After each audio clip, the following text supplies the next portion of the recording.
9 out of 10 startups fail. Women and minority-led companies receive less than 10% of all venture capital.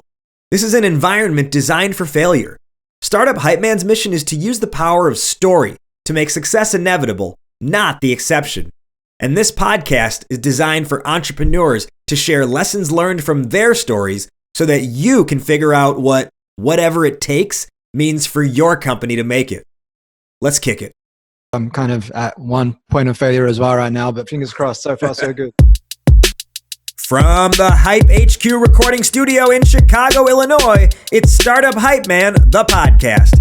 I am your host and the Startup Hype Man, Raj Nation. Every week we bring you real talk and unpack the behind-the-curtain strategies with the entrepreneurs who are doing it or who have been there, done that, all to help your startup grow up and stand out. Join the Hype Nation and catch every new episode, plus get resources and other stuff that actually help you, not the whack promotional junk that other companies try to shove down your throat. All you have to do is add your email at startuphypeman.com. Ready for some real talk? Time now for me, Raj Nation, to turn it over to, well, me, Raj Nation, for this week's conversation. Welcome back, everybody, to another episode of Startup Hype Man, the podcast. Today on the show, we welcome all the way from across, not even the pond, but I think two ponds, depending on two ponds. Oh, a very big pond.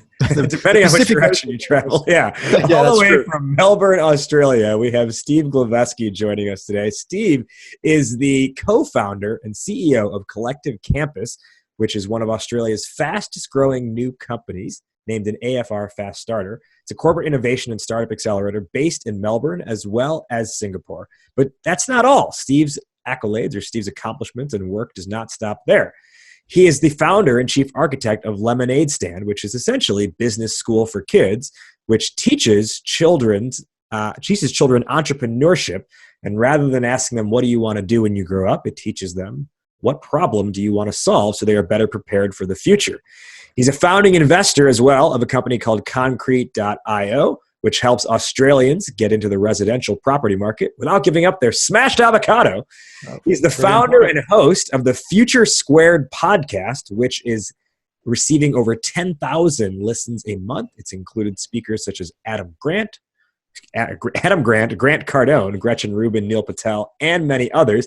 And oh yeah, he's also the book of the brand new release, Employee to Entrepreneur, How to Earn Your Freedom and Do Work That Matters. That was a mouthful, but it was a mouthful of good stuff. Steve Glaveski, welcome to the show. Raj, it's an absolute pleasure to be here, and I wish I could just pay you to follow me around and just give me introductions like that wherever I go, man. That was awesome. Well, I guess I'm doing my job of hype man then, at least partially successfully for you. So we've got a lot to talk about today. Our topic is how do you create rapid revenue growth, which I know is on the mind of many early stage founders, not just early stage, but once they're in that scale mode as well. So just sort of at a high level, why is this something that's on your mind and why is it important to you? Well, why is it important to me? I mean, a lot of startups are out there trying to solve big problems in the world, and they may have a talented team and they may have a problem with solving. They found a customer segment and the solution may solve that problem, but more often than not, they don't go about getting their product in front of the customer in an effective way. And so they can spend a hell of a lot of time pursuing unqualified leads and sitting in 30 to 1 hour long meetings, be it on the phone or even worse, in person, pursuing these leads. And what happens is you end up spending a lot of time and money paying people, spending money on marketing and advertising campaigns that go absolutely nowhere. And before you know it, you've run out of runway, even though you had a legitimate problem you were solving and a worthwhile solution, but you weren't great at targeting those customers in a way that was scalable and could essentially give you that lifetime value that was above and beyond that customer acquisition cost so you could build a scalable, sustainable business. We're going to dive so much more into this very juicy topic in just a couple of minutes. But first, let's learn more about who is Steve Glaveski. Now, you're in Melbourne now. You grew up there as well? Yeah, I grew up in Melbourne. I mean, I have lived in Sydney for about 1 year, but I prefer Melbourne. Having said that, there are a lot of good points to Sydney, so I'll be careful with what I say there. So growing up, who was your role model and why?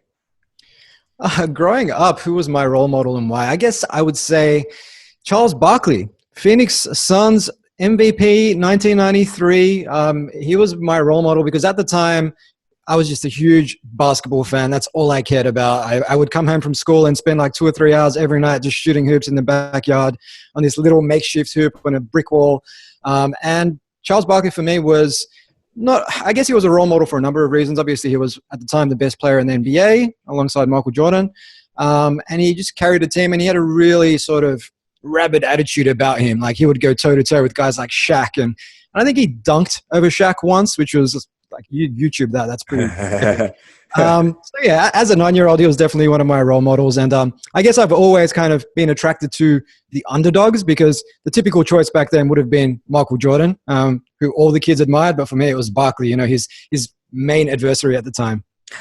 Well, my Chicago Bulls squashed your Phoenix Suns in the 1993. They did. Although I was in San Francisco last month, and I got to see the Warriors play the Bulls, and they beat the Bulls by 45 points. So the 9-year-old inside me was kind of delighted. Yeah, not quite the same Bulls team anymore. It's interesting you say Charles Barkley, though, for the reason that he literally was quoted in an interview during his prime playing days saying, "I am not a role model." Yeah.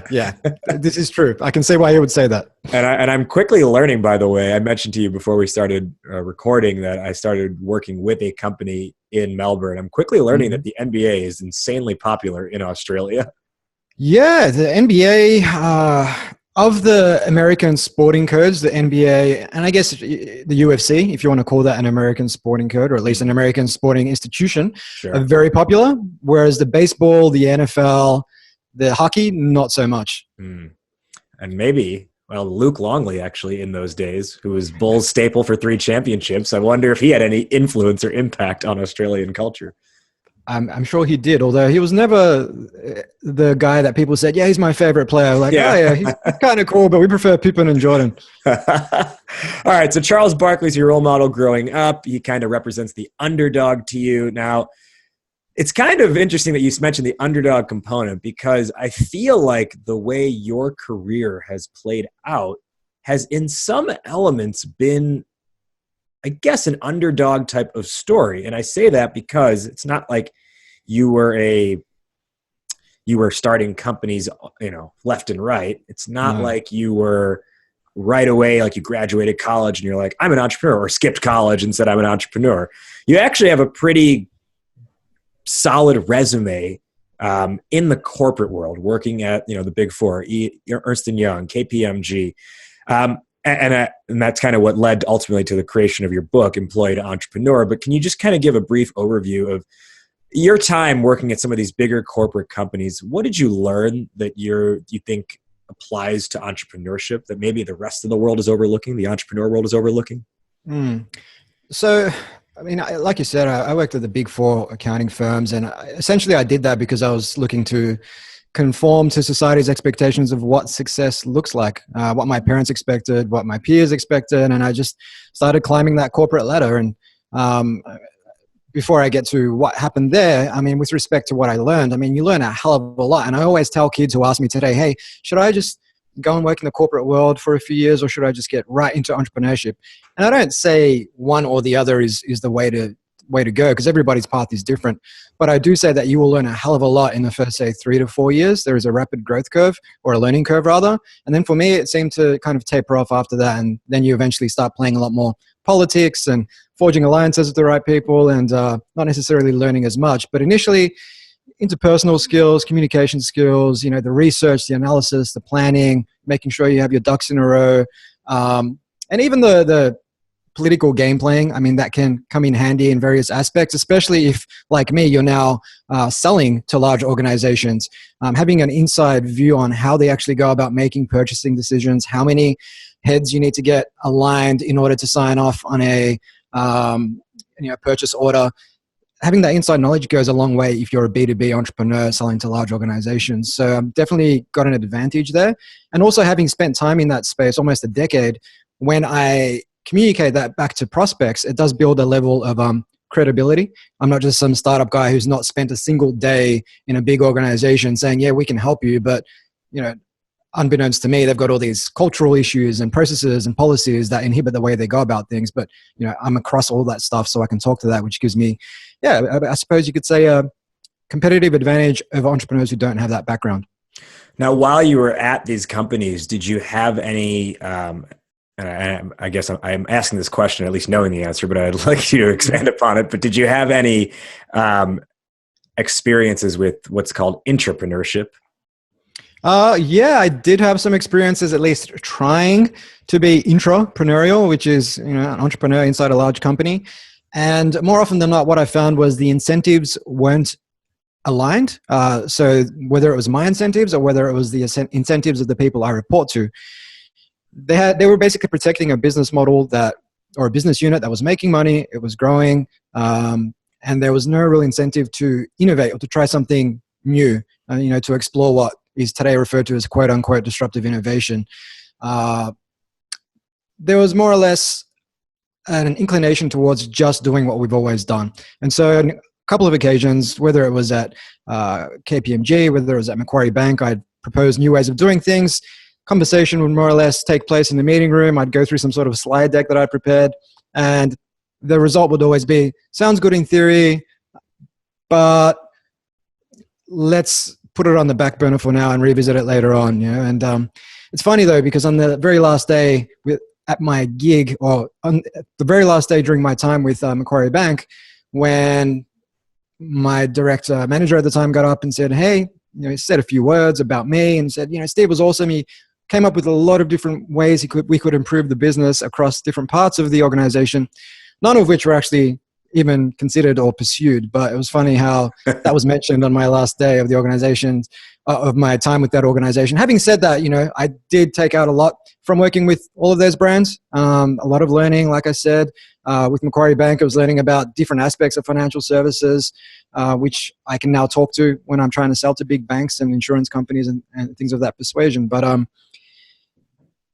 it's a different world. I mean, entrepreneurship is no existing business model, no revenue coming in, a lot of uncertainty. You need to move quickly, and you need to play offense. Big company, existing business model, existing revenue, shareholders you're accountable to, money coming in, no real uncertainty around who your customers are, what your product is, and so you need to play defense. And they require fundamentally different mindsets and methods. That's an interesting take on it. The big corporation is playing defense, whereas the startup, the entrepreneur, is playing offense. I've never thought about it in those terms. The way I kind of look at it is, at a big company, I would say 99% of the time, maybe even more than that, your job is to maintain. Mm-hmm. And you're basically hired to do maintenance of a brand that already exists. Yeah. Whereas entrepreneurship, you're hired to create, you hire yourself, right? But you are there to create and build from the ground up. Mm-hmm. Well, that's more or less the same thing. I think it's probably semantics, defend, maintain, I like create, offense. Yeah. So you get that frustration, and that ultimately pulls you into entrepreneurship, away from intrapreneurship. Yeah. I mean, what I found was that despite having these so-called trappings of success, the six-figure salary, the business class flights around Asia at the time, deep down I was comfortably miserable, and I'd find myself standing on train station platforms come 7 p.m. wondering, what the hell did I even achieve or contribute today? And for me, happiness is essentially living in accordance with your values. And for me, I want to create something that makes a difference, that aligns with my natural inclinations and strengths, right? So I, like every second or third person in the startups ecosystem these days, created an Airbnb for office space, or a marketplace. And I was inspired to do that just based on my own observations of a lot of empty office space wherever I went in my life as a consultant. And I knew that there was a hell of a lot more entrepreneurs on the scene. Freelancing was coming up. There was a mobile workforce that was growing, and they would all benefit potentially from flexible space, be it hourly, weekly, daily access to meeting rooms and desk space. And so Hotdesk was born out of that. And, the side note on Hotdesk was that I developed a prototype while I was still working full-time at Macquarie Bank, spent a little more than $2,000 building that out with an Airbnb script and a web developer I found on freelancer.com. And once I had the prototype, I proceeded to Google how to write a press release, and tried my hand at writing one. Sent that out to about 100 journalists whose emails I found on Twitter. Nowadays, there's lots of growth hacking tools to help you do that. And lo and behold, 99 of them completely ignored it. And one of them got back to me. So that just happened to be a journalist at The Australian, which is one of our biggest newspapers. They went ahead and published that article a couple of weeks later after an initial conversation with me. And 3 months later, an investor, early stage investor, basically decided to invest $150,000 in the business, which isn't a lot of money, but it was enough for me to say, okay, I'm going to give this entrepreneurship thing a crack, at least 1 year, and then we'll see where we go from there. Very nice. Very nice. So then ultimately, what ends up happening with Hotdesk then over the next few years? So Hotdesk over the next 2 years, essentially, I built out the supply side to about 1,300 locations across Asia Pac. So everywhere from Melbourne to Sydney to Singapore to Beijing, we had space everywhere. However, any marketplace entrepreneur will tell you that building the supply side is a lot easier than building the demand side.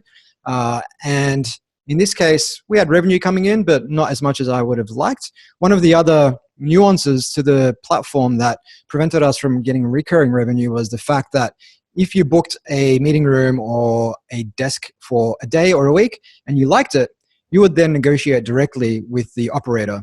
You will not come back onto Hotdesk to rebook, which is not like Airbnb where I was in LA last month, stayed at an awesome beachside pad in Laguna Beach, and it wasn't like at the end of that I was going to say, let me contact the landlord. I think I'm going to extend my stay by a couple of years. It doesn't work that way with Airbnb. So Airbnb, you get the recurring bookings because you're always traveling around from place to place, be it for work or business. But one thing I really took out of that, despite learning a hell of a lot about different entrepreneurial methods, tools, and techniques, was the fact that if I was going to play the long game with Hotdesk, I needed to truly believe in what I was doing. And come 2 years into that journey, I just realized that I had no desire to be what I felt was a glorified real estate agent. So I needed to take what I had learned, but then apply it to something that truly aligns with what I want to create in the world. Let's fast forward now a little bit to Collective Campus, which starts in 2014, and you're still operating today as CEO. So as I mentioned at the beginning, Collective Campus is a corporate innovation and startup accelerator based out of Melbourne. You also have one in Singapore as well.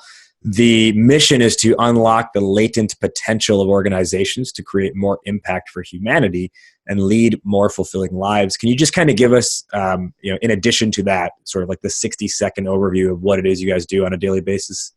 Yeah, so Collective Campus, essentially we work with large organizations, startups, and children. So with large companies, it's capability building programs, it's corporate accelerator programs, partnering them with startups, and it's also culture change programs.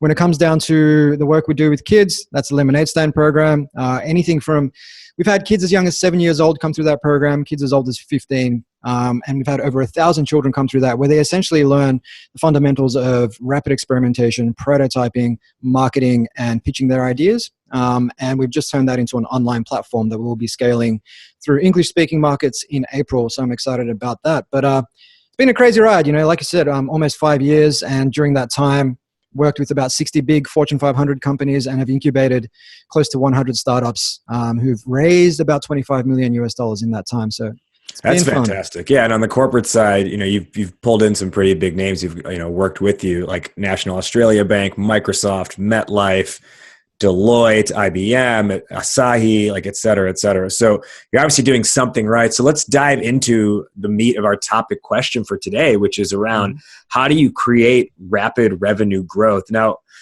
let's kind of approach this from the angle of when we say rapid revenue growth versus just revenue growth, what's coming to mind for you and why the operative word of rapid? Well, it really depends on the base that you're starting at. But if I was to grow by, say, 5% a year, that's not really rapid, right? But we're talking about 5 to 10% a month. And it really depends where you are in that growth trajectory, because if you're very early on in your life cycle, then it might be 50% a month or even more. Our business, Collective Campus, we've been growing on an annual basis of between 50 and 70% a year. And we've been doing that for 4 financial years in a row, which basically means that if you extrapolate that out using valuation methods, we could value our business at about 20 to 30 times what we make based on the payback period. So it's hard to maintain that type of growth, but there are methods to our madness that support that. So I'm happy to dive into that. Yeah, let's talk through some of those methods. What would you say if someone's looking at, okay, we need to improve our revenue growth rate, what would be a good step one? Yeah, well, good step one is really aligning who the customer segment is. So we're talking geography, we're talking industry, we're talking role with your value proposition and making sure that's tight, because you could be looking, for example, in our business, we could be looking at telecommunications, financial services, education, healthcare. We could be looking at HR managers, CTOs, sales managers, finance managers, but who really matters? Like, where is this going to resonate the most? And in our case, we found a lot of upswing with legal services and heads of HR in that space in terms of the response rate we get from emails, from phone calls, from whatever it is. It's the highest for that segment. So initially, what you want to do is not just jump to conclusions, like map out what are the potential variables and then run experiments across those to see where you get the most bites on average, and then double down on them. And then what you want to do is try and automate or outsource as much of that initial lead generation process as possible. So, but not just use some off-the-shelf tool, be smart about it. So in our case, we have certain keywords that we track. Now, one of those keywords could be, say, digital transformation. Now, we'll use a tool like BuzzSumo to track that. So anytime an executive gets mentioned in the media for digital transformation, we've got a VA who picks that up, extracts that person's name, as well as the name of the publication and the headline, and that all gets imported into a Google Sheet, which automatically gets transferred to a tool we've got called Mixmax, which is an email outreach tool. So that personalizes the email, and it might say something like, "Hey Raj, saw the article in the New York Times where you were talking about digital transformation at JP Morgan. Just so happens that's the kind of work we do. We've worked with other banks such as XYZ. If you'd like to book a short 10-minute conversation, here's a link." And that's super targeted, but that all happens in the background. Like, I end up with between 5 and 10 conversations a week just on the back of that. And that's just one of many strategies. So that way you spend your time on prospects who are much more likely to convert because they've already demonstrated that they're spending money on this. They've got appetite. They're talking to the media about it. They're building a brand and an identity around it. And we know that we've got case studies that align with what they're doing and a value proposition that aligns with what their objectives are. So we're much more likely to close those deals. And the more of those we close, we just use those. They go back into our pool of case studies, and it's easier to grow from there. But once you have that pool of existing clients, it's a question of going back to them and saying, "Hey, who else in your organization could benefit from our service? You know, we've worked with you for a while now. You've seen the value. Who else at, say, JP Morgan can benefit? Here's an email script we've prepared that you can just send to anyone in the organization to introduce them to us." And it could also be other associates you've got at other organizations who might want to work with us. That's one thing. Then the other thing is really upselling those existing clients as well. So I guess the 3-step process there, as I'm thinking out loud, is be really targeted and segmented with your outreach and automate and outsource as much of that as possible. 2, focus on referrals. And 3, focus on the upsell. The lead gen process is what I had there as step 2 through the strategies you mentioned. And then 3 is now the upsell. Well, the upsell and the referral process as well. Sure, upsell and referral. I want to talk a little bit more about part of step 2, which was the bringing in virtual assistants. Now, what's really interesting to me about this is when we typically think about rapid revenue growth, we don't think about it in terms of productivity. But one of the things that you highlight in your book, Employee to Entrepreneur, is this notion of like productivity and the $10 task. Can you just sort of talk through here, like the logic behind that and why you found VAs to be so important? Yeah, so the $10 task is anything rudimentary that doesn't really require much thinking. For example, it could be jumping into your accounting software and reconciling invoices to money received, right? Like that, you don't need to be doing that, especially you don't need to be doing that for an hour to 2 a week. And with all of the accelerator programs we've run, with all of the startups that have come through our programs, I've had the opportunity to ask the question of about 500 startups. I literally put up this table on a whiteboard, and the table comes out of the book 80-20 Sales and Marketing by Perry Marshall. and it's got $10 an hour tasks, 100, 1,000, I believe, and then 10,000. And when I ask people, what percentage of your time do you spend on these $10 an hour tasks? On average, 50% of their time. Now, if you're spending, say, 20 hours a week, say it's a 40-hour work week for argument's sake, over the course of the year, 48 weeks, 960 hours you're spending on these pointless tasks that you should really be paying someone $10 an hour to work on. That's $9,600 a year.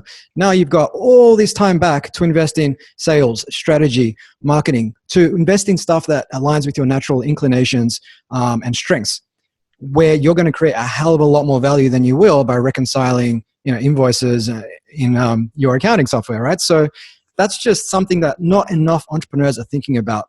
The outsourcing piece, the automation piece is obviously that comes before outsourcing, because if you can automate it, great. You don't rely on humans who are fallible and susceptible to human error. You can just automate that, and then humans can do anything that can't be automated. That is a rudimentary step-by-step process.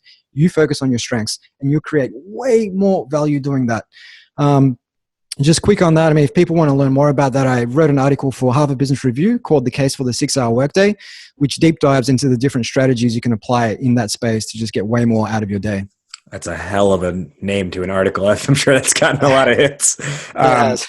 And I like where you're going with that. And that's quite honestly, like, that's the state of my business right now, is I'm finally at the point where I'm like, I need to automate and outsource some of this stuff, because I really looked at it and I was like, I'm a creative guy. I should be spending more of my time on creativity and less of it on the rudimentary tasks. So like my step one of that outsourcing is actually, when this podcast episode goes live, I will not be the one who edited it and got it online. I will have found someone and built a process for them to follow to get this thing online.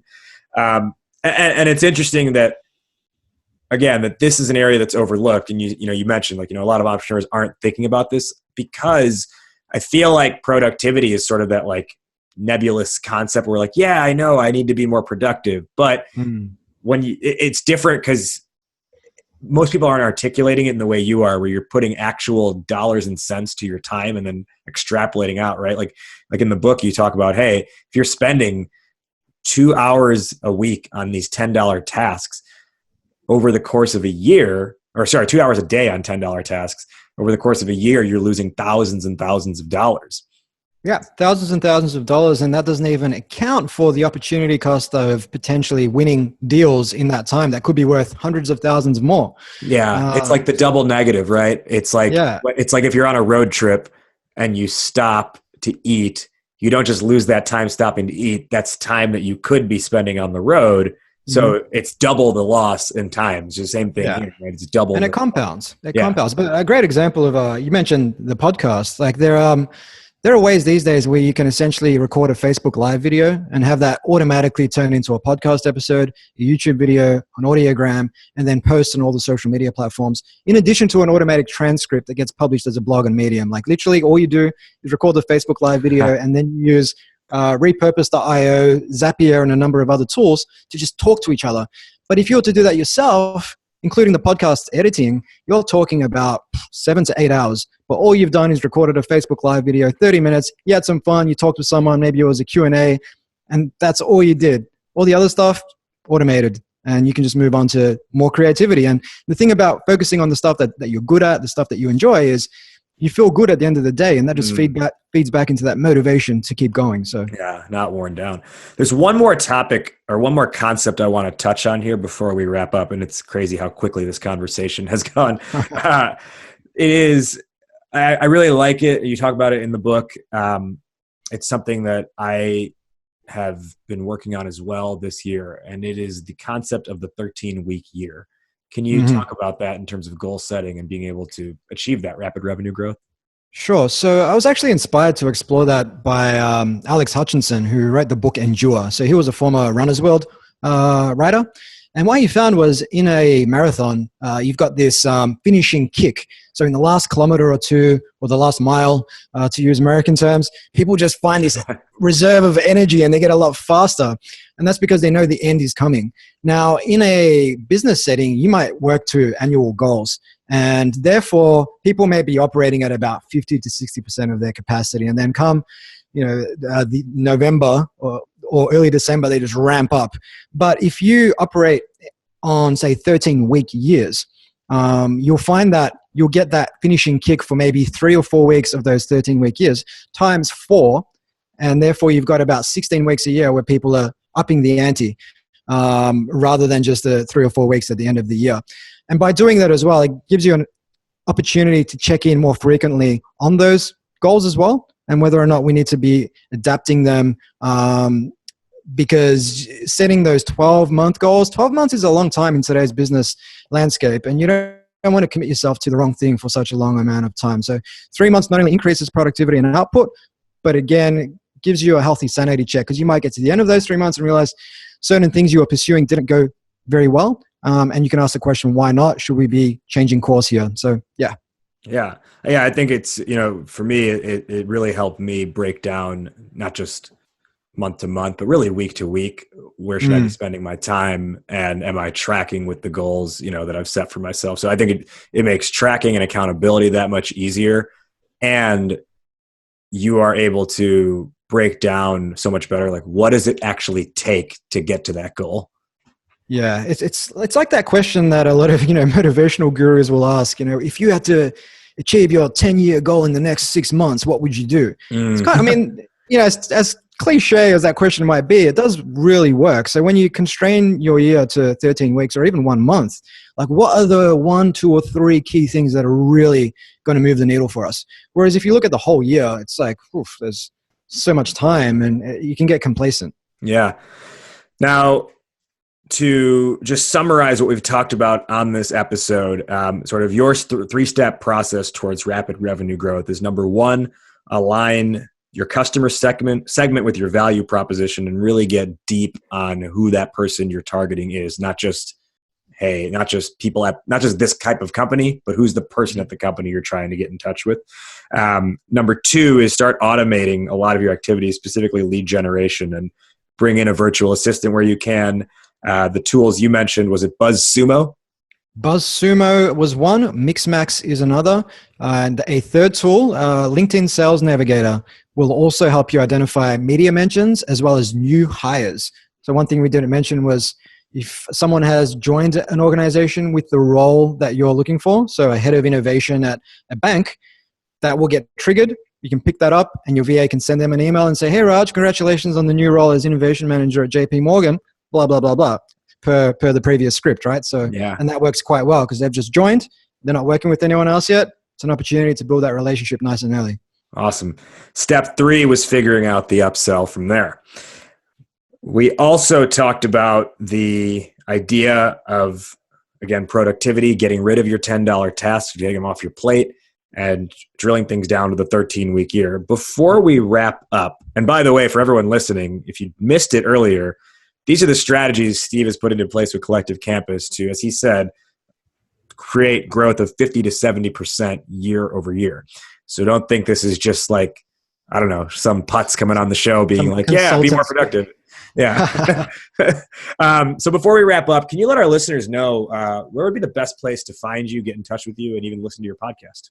Sure. They can find me at steveglaveski.com. That's Glaveski. Podcast is over at futuresquared.xyz, and they can find the book at employee-to-entrepreneur.io, where they can download a free bonus bundle with lots of tips and tricks on sales, marketing, and productivity as well. Yeah, again, the book is Employee to Entrepreneur, and I don't want you as a listener to get sort of misled by that title if you're already an entrepreneur, because I've been diving into this book recently, and I've been an entrepreneur for the last 5 years, and there's a lot that I'm gaining out of this, even though I've been doing this for 5 years. Awesome. So don't think that just because you're already full time that this is not going to benefit you. I only recommend things that I actually am using or reading or consuming myself. So this is definitely one that I recommend for everyone. Steve, we end our show in a just very simple way by each of us giving our top line takeaways from our conversation today. I'll go first, then I'll toss it to you. So the topic today was, how do you create rapid revenue growth? My top line takeaway or answer for this is, yes, it's about the sales strategy, but look at the parts you're ignoring, and really look at where can you essentially create more productivity in your processes in order to focus on the high value things to grow your company quickly. Steve, top line piece of advice: how do you create rapid revenue growth? For me, it's really about, you've spoken about the technique and the methodology there. I'm going to bring it back to the mindset and borrow a leaf out of my own personal story, which was unhappy doing hot desk, much happier doing something that aligns. So really hone in on what that purpose is, because if you truly believe in what you're doing, entrepreneurship is really hard. But if you believe in it, you're going to get up day after day after day and just put in the hard yards. So don't discount the value of really believing in what you're doing. I'm surprised your takeaway answer was not the fabulous diagram we have on the whiteboard behind you. I mean, obviously everyone listening cannot see this, but he's got these paper cutouts of Super Mario climbing the staircase at the end of the level, jumping over the Koopa and the star and getting to the flag. So that wasn't the key to it all? Well, look, I like to think that there's a multivariate reason for why people get to rapid revenue growth. But with the chart, visualizing is important. So we've got, at the very top where the flagpole is, we've got the princess there, and we've also got the revenue amount. So we're always motivated first to get past the coin. Yep, and then we've got the little toadstool, and then we've got the star, and then we've got the princess. So we're motivated to save the princess every single year. That's awesome. He is Steve Glaveski. Steve, thank you so much for joining the show today. Thanks, Raj. It's been a pleasure. That brings us to a close. Did you like what you heard? Did it tingle your earbuds? Support your startup ecosystem and share this episode with another founder to help them. If you don't have anyone in mind, then leave a rating and review of the show on iTunes so more entrepreneurs can learn about it. And if you want more, head to startuphypeman.com and click on the knowledge section to get a bonus blog post written by this week's guest where they unpack the topic even more. Remember to subscribe to the show on iTunes or Spotify or Google Play or wherever else you listen to podcasts.